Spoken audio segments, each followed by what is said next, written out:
Now in Romans chapter number 11 and verse number 25, the Apostle Paul says, "For I would not, brethren, that ye should be ignorant of this mystery, lest ye should be wise in your own conceits, that blindness in part is happened to Israel until the fullness of the Gentiles be come in, and so all Israel shall be saved." When I left the radio on yesterday, I was dealing with the matter of the nation of Israel. And it is only the Jew that is blessed of God and cut off from God all at the same time.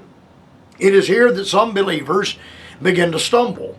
You see, being ignorant of this mystery that is established by the Apostle Paul, they will attempt to alter God's present dealings. So there are some that attempt to become Jews, while there are others that deny Israel as a national body, and they say that Israel has no right to exist at all. I've read with my own eyes a professing believer who wrote that present-day Israel is Satan's seat in Revelation chapter number 2 and verse number 13. And the gentleman who wrote that, with all of his formal training and all of his postgraduate work and Calvinism, and the man that wrote that is a Calvinist, is ignorant of this mystery. The promise is, "And so all Israel shall be saved." That text does not say all the Jews are going to be born again. That is not what the text says. The text says, "And so all Israel shall be saved." Now, a man that is ignorant of this mystery is therefore blinded to many other important truths that we read about in the Bible. And these individuals will never, ever begin to understand these Bible truths. Ignorance of this truth will lead to the next problem, and that is the matter of pride. Remember, the Apostle Paul said, "Lest ye should be wise in your own conceits." Lest ye should be wise in your own conceits. The matter and the area of pride begins to enter in. The Scriptures have pointed out in advance that there are conceited people who are as empty of divine truth and spiritual truth as a 55-gallon drum. But they are as proud and as obnoxious as any human being could possibly be. These individuals, we call them the ignorant wise. And the ignorant wise man's overinflated opinion of himself is not based in knowledge, but in ignorance of this mystery, again revealed by the Apostle Paul. Verse 25 is the third of three warnings that Paul gives concerning pride toward the house of Israel in this context. The two previous ones are, "Boast not against the branches," in verse number 18, and "Be not high-minded, but fear," in verse number 20. And now the warning, "Lest ye should be wise in your own conceits."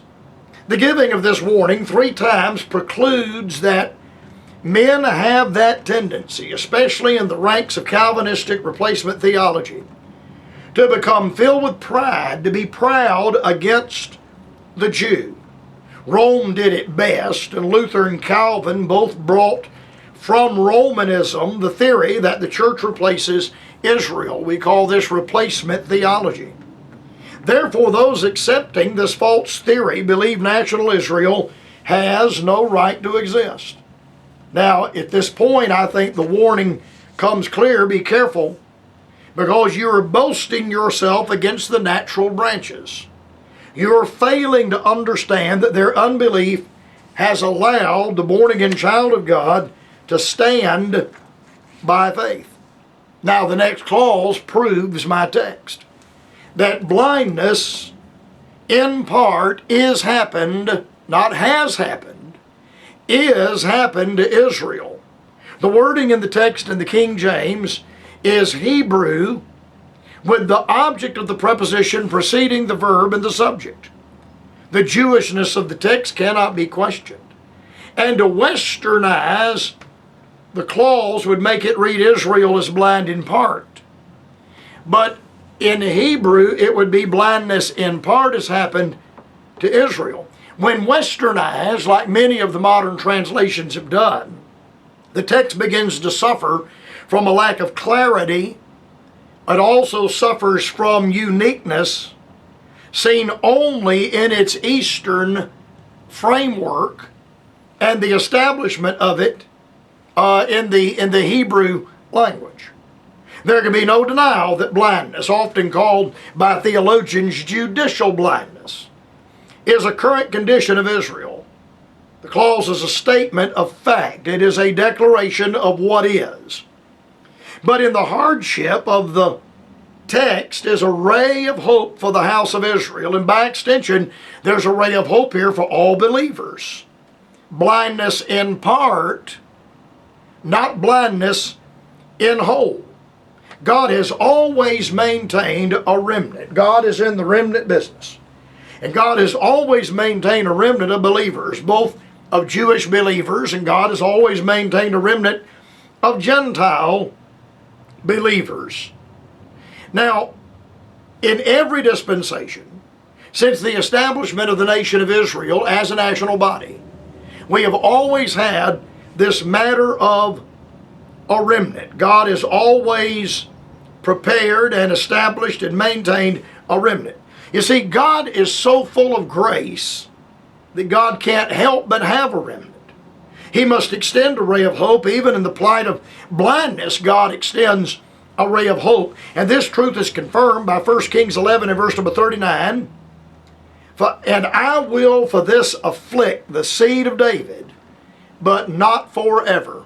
Yes, God would bring judgment upon the seed of David, and God would bring judgment upon the house of David, but God would not do that forever.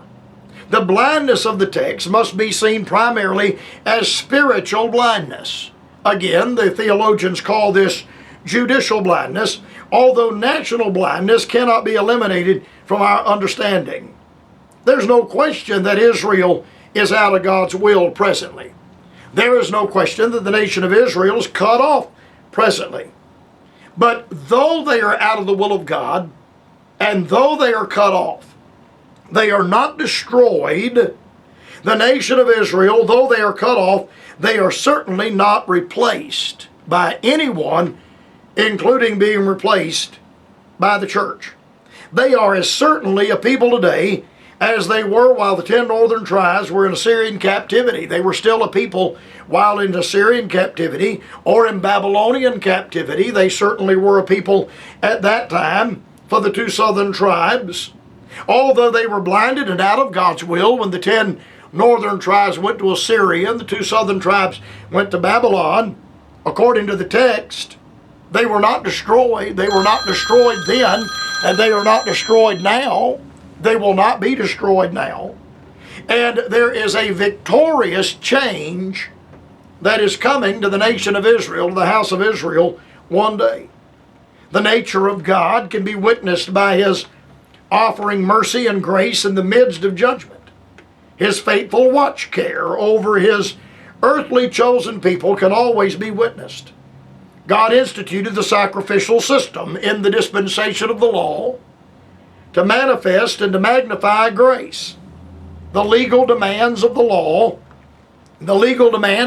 dispensation were still regulated by an offering of sacrifice to satisfy the demands of the law. Now I ask, why would God do anything any different today? If God has offered grace even in the midst of Mosaic law with a sacrificial system, why wouldn't God offer grace today and offer that grace to the nation of Israel? You see, grace causes God to maintain a remnant of Israel today, just like grace causes God to maintain and to keep His born-again believers, and the promise is to keep us from falling. Now, let's think again.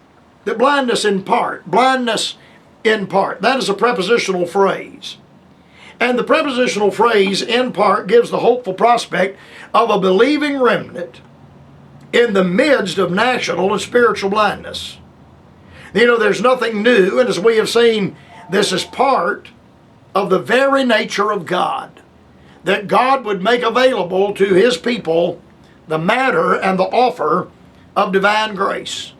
Now that brings me to the close of my program today and the close of our broadcast for the month of February. The Lord willing, we'll be back now in 24 hours, 23 and a half hours, and I'll preach to you again tomorrow. We'll continue dealing with the nation of Israel on the broadcast tomorrow, which will be the first day of March. God bless you until our broadcast at that time.